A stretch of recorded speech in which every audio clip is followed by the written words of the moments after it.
El tema del maximato en la historia de México es relevante por los acontecimientos que se dieron en ese periodo, de 1928 a 1934. Debido a la muerte de Álvaro Obregón, quien había ganado las elecciones el 1 de junio de 1928, y a la hierarquía que se había conformado entre Plutarco Elías Calles y Álvaro Obregón. Tras la muerte de Obregón, Plutarco comienza a manejar el país a través de un partido en el cual se llama Jefe Máximo de la Revolución, dando por terminada la época de los caudillos. Es un periodo de gobierno y política en la historia de México que comprende que en 1928 a 1934, en el que fueron presidentes Emilio Portes Gil, Pascual Ortiz Rubio y Alberto Rodríguez, culmina en el primer año de gobierno de Lázaro Cárdenas del Río, cuando expulsaron del país en 1936 a Plutarco Elías Calles. Este periodo se caracterizó por la influencia de Plutarco Elías Calles en el gobierno y en el cual se dio de nombre Jefe Máximo de la Revolución. De ahí que se diera el nombre de maximato a este periodo. Tras la muerte de Álvaro Obregón, que había ganado las elecciones en 1928, fue asesinado por José León Toral en el mes de junio, y de manera provisional asume el poder Emilio Portes Gil por indicaciones de Plutarco Elías Calles. La crisis política es resuelta vitalmente por Calles, que tranquiliza a los obregonistas nombrando un presidente provisional que asegura la endeble cordial de la familia revolucionaria. Con mayor habilidad política, Calles anuncia la creación del Partido Nacional Revolucionario, ideado más que como un partido político como mecanismo de aglutinación de los heterodoxos grupo político.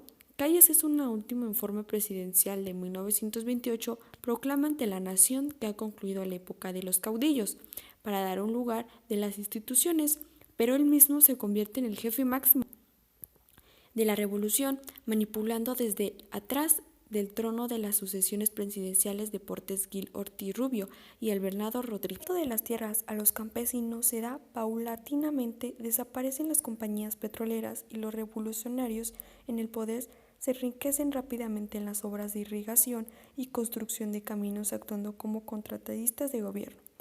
Nuevas formas de explotación agrícola y ganadera aparecen en el noreste de la República, incorporándose modernas técnicas y cultivos orientadas a satisfacer la creciente y más diversificada demanda de alimentos a la Ciudad de México y su cada día mayor clase media.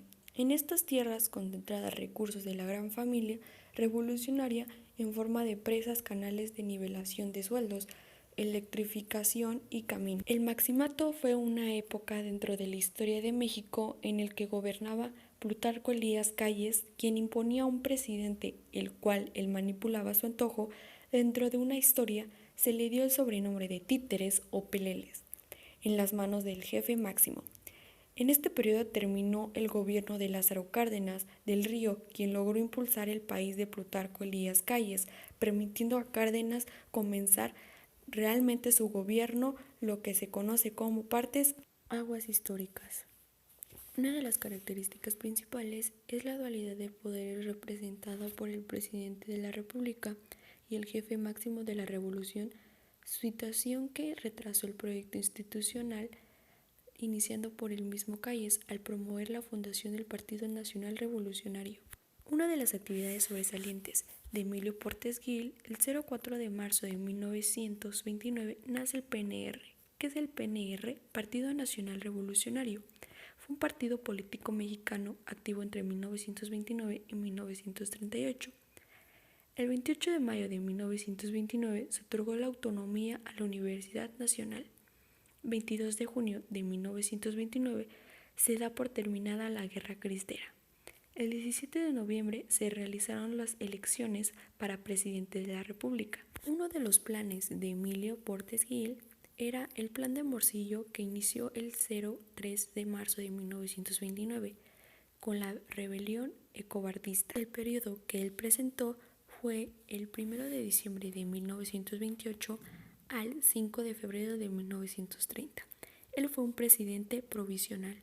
Pascual Ortiz Rubio. Las actividades sobresalientes que él presentó fue Ley Federal del Trabajo, Ley del Crédito Agrícola, Código Penal, miembro de la Sociedad de Naciones, amplió la red telefónica del país, se construyó la carretera más larga del país. El plan que tenía Pascual Ortiz Rubio era la Doctrina Estrada de Cantún del 2008. Su periodo fue del 5 de febrero de 1930 al 2 de septiembre de 1935. Él fue un presidente constitucional. Abelardo Rodríguez, actividad sobresaliente que él realizó fue Ley de la Naturalización y de la Nacionalización, Ley del Patrimonio Ejidal, Ley Orgánica de la Universidad Autónoma de México, estableció el salario mínimo, modificó la Constitución en el artículo 3 en donde agregó el término socialista a la educación. El periodo que él gobernó fue el 4 de septiembre de 1932 al 30 de noviembre de 1934. Él también fue un presidente provisional.